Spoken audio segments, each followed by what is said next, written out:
Harman & Benson. Le journal des stratèges.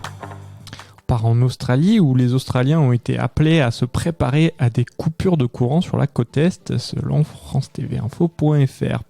Le régulateur du marché de l'énergie avertit que les États du Queensland et de la Nouvelle-Galles du Sud, qui comptent à eux plus de 13 millions d'habitants, pouvaient s'attendre à une pénurie d'électricité très bientôt. Il a également averti que les réserves pourraient être insuffisantes dans les États de Victoria, d'Australie méridionale et de Tasmanie. L'Australie, qui est un des principaux producteurs de charbon et de gaz, est en proie, dit l'article, à une crise énergétique puisque près d'un quart des centrales thermiques de la côte Est sont actuellement à l'arrêt pour cause de panne ou de travaux de maintenance.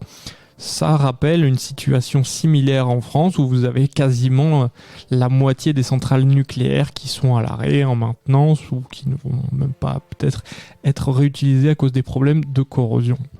Alors, le régulateur national a tenté de négocier avec les producteurs, mais le plafonnement des prix à 300 $ australiens par mégawattheure dissuade pas mal d'entre eux d'injecter davantage d'énergie dans le réseau.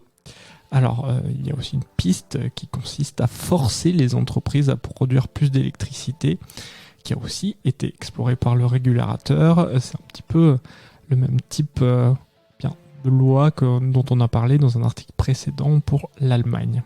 Si vous aimez cette revue de presse, vous pouvez vous abonner gratuitement à notre newsletter qui s'appelle La lettre des stratèges, LLDS, qui relate, et cela gratuitement, du lundi au vendredi, l'actualité économique, technologique, énergétique, mais aussi de l'hydrogène, et puis de tout ce qu'on trouvera super intéressant pour votre vie.